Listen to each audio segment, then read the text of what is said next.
O que motiva o adulto a aprender inglês? Melhorar na carreira? Querer conhecer o mundo? Se comunicar com alguém especial? Entender sua banda ou a sua série favorita? Nós podemos fazer essas perguntas para adultos, para adolescentes e até para crianças mais velhas um pouco e ter uma resposta coerente. E muitos pesquisadores têm feito essas perguntas. Motivação é um tema muito estudado na nossa área de ensino de inglês. Mas e as crianças de 3 a 7 anos de idade? Será que elas têm alguma motivação intrínseca e consciente para aprender inglês? Aqui eu gostaria de te convidar para se inscrever no canal e ativar o sininho, para eu te mandar os vídeos que a gente produz aqui com muito carinho toda semana e te ajudar a ser cada dia mais preparada e confiante ensinando inglês para crianças de 3 a 7 anos. Mas então, o que você acha que faz com que uma criança de 3 anos de idade queira aprender inglês antes de ter começado a frequentar as suas sessões? Pois na minha experiência, nada. A criança de até 7 anos, salvo as raras exceções, não pede para aprender inglês sabendo os benefícios que aquilo poderá trazer para a vida dela. E olha que são muitos. Quando ela pede porque o irmão mais velho ou o priminho faz e ela quer fazer tudo o que ele faz. Ou falam isso para agradar os pais, sem saber bem o que eles estão falando. A criança pequena não tem motivação para aprender inglês. Quem quer que elas aprendam somos nós, os adultos. Isso não quer dizer que ela não possa desenvolver essa motivação. Mas veja bem, a motivação que a criança desenvolve não é para aprender inglês, mesmo porque isso é uma coisa abstrata demais para ela compreender. Ela se sente motivada para vir para a sua sala de aula, para encontrar você, para encontrar os coleguinhas, para brincar das brincadeiras que você sugere. Então, o que eu quero sugerir aqui é que, sem precisar falar da importância do inglês ou focar na língua inglesa em si, você torne a sua sessão tão prazerosa que ela queira participar e, por consequência, aprenda a falar inglês no processo. Então, como eu posso tornar o processo tão prazeroso que a criança queira vir participar das sessões em inglês? Essa é a pergunta de $1 milhão. E hoje eu gostaria de te dar 2 dicas que nitidamente tornaram as minhas sessões mais divertidas para os meus alunos. Os pais me diziam que elas contavam os dias para a nossa sessão, que recriavam as sessões em casa com as bonecas, que cantavam as músicas que aprendiam comigo em casa. Mas você não precisa acreditar em mim. Experimente essas técnicas com seus alunos de pré-primário e veja se elas terão o mesmo efeito positivo que tiveram com os meus. Vamos lá?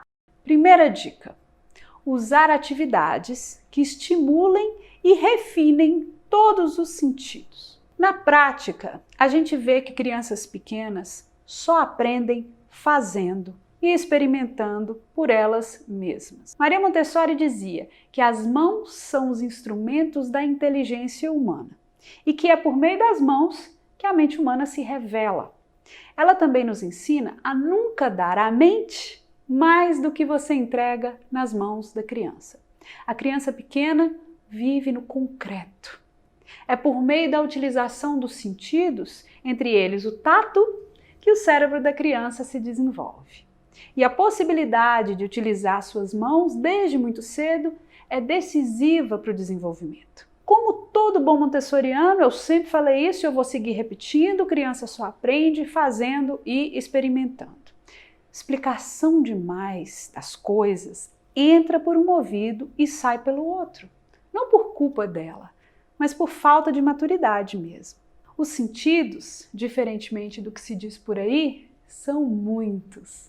Os 5 sentidos aristotelianos, visão, audição, tato, olfato e paladar, são só uma forma simbólica de descrever as nossas formas de absorver e compreender o mundo. Os sentidos são mais de 20, divididos em sistemas sensoriais. O sistema tátil, responsável pela percepção da dor, da temperatura, da pressão, das texturas, dos tamanhos e das formas. Essas sensações são lidas através das terminações nervosas da pele e interpretadas pelo cérebro. O sistema visual, que detecta e interpreta a luz e imagens e leva a informação ao cérebro. O sistema gustativo, responsável por reconhecer o sabor de substâncias colocadas sobre a língua através de papilas gustativas. O sistema olfativo, que capta e reconhece odores. O sistema auditivo, que reconhece, discrimina e processa os sons do ambiente. O sistema proprioceptivo, que é o sistema sensorial que nos permite perceber onde nós estamos, a força exercida pelos nossos músculos, a posição de cada parte do corpo em relação às demais e a orientação do nosso corpo no espaço. E ainda o sistema vestibular, que é o sistema responsável pelo nosso equilíbrio. Graças a um líquido no nosso labirinto, no ouvido interno, nós podemos perceber alterações gravitacionais, movimentação e deslocamento do corpo.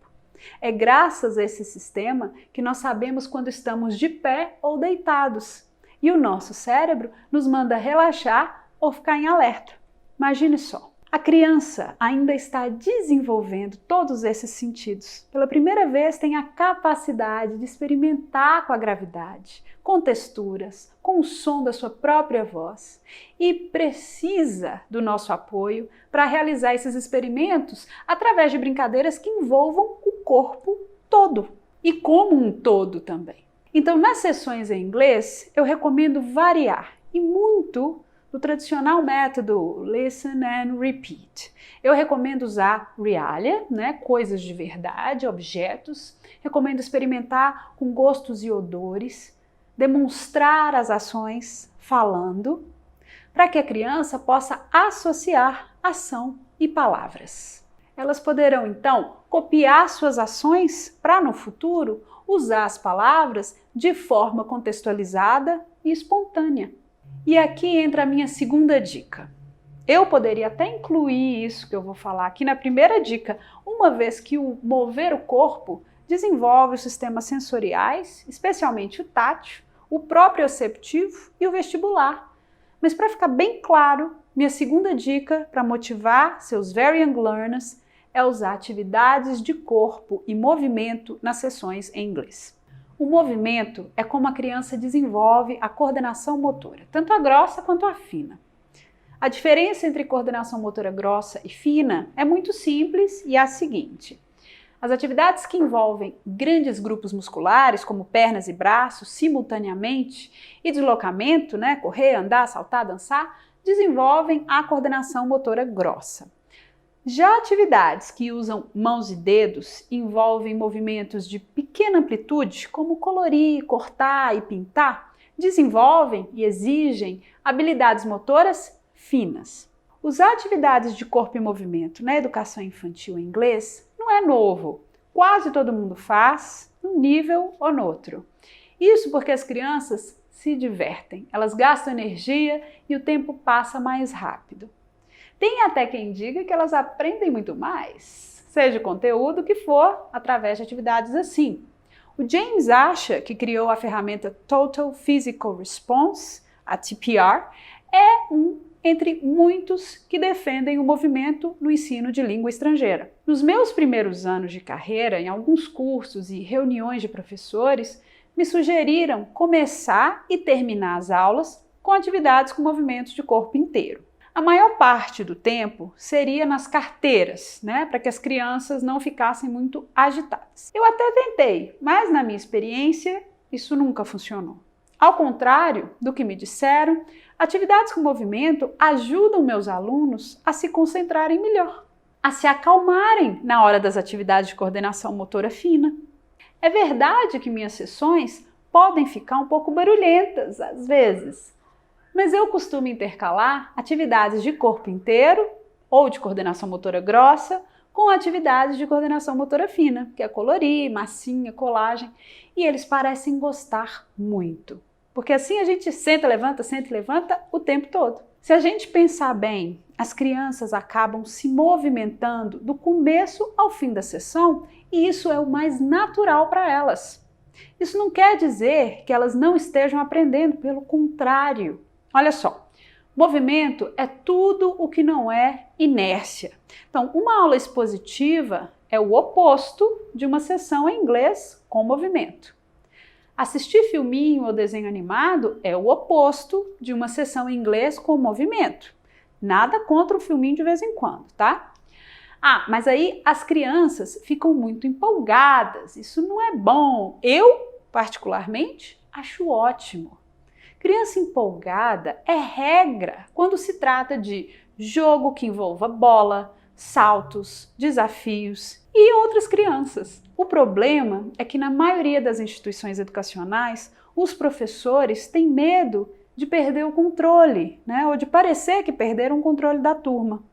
Muito barulho não é bom sinal. E isso é uma pena. Infância é para brincar. O inglês vem se você, quem lidera as brincadeiras, só fala inglês. Aqui cabe levar em conta uma reclamação constante de pais e professores. As crianças não prestam atenção, não se concentram, são muito agitadas. Aparentemente, o oposto de criança agitada é criança concentrada. Sim, até que faz sentido. Mas aí eu te pergunto, você já viu criança pequena concentrada sem estar usando as mãos? Já viu uma criança tentando colocar uma linha na agulha? Água num copo? Isso é inércia ou movimento? Ou tentando se equilibrar em cima de uma linha riscada no chão? Concentração na primeira infância vem junto com o movimento.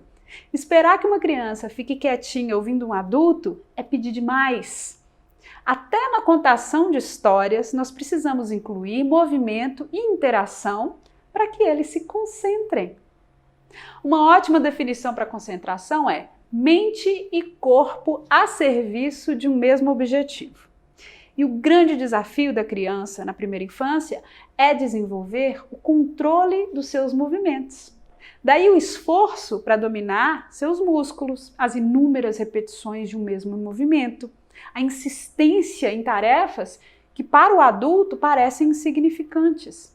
Eles trabalham incessantemente e instintivamente para desenvolver a coordenação motora grossa e a fina. Desenvolver os dois tipos de coordenação é imperativo para que a criança alcance a sua autonomia. E adivinha? Elas já vêm programadas para fazer tudo o que tiverem ao seu alcance para se virarem sozinhas, para se alimentarem sozinhas, para chegarem onde quer que seja e se vestirem sozinhas. Ou seja, dominar seus movimentos é o principal foco delas. E é por isso que nós, professores, temos muito mais chances de termos crianças motivadas na sala de aula se propiciarmos atividades em que elas desenvolvam essas habilidades. E como fazer isso? Jogos, crafts e brincadeiras que estimulem os sentidos e o movimento. E para fechar, uma frase da educadora Nicolette Sauder para refletir. If we want our children to move mountains, we first have to let them get out of their chairs. E por hoje é só, pessoal. Se você gostou desse vídeo, então curte, criatura. Para mais dicas de como se sentir preparada e confiante ensinando inglês para crianças de 3 a 7, ative o sininho que toda semana tem vídeo novo. Muito obrigada e até o próximo.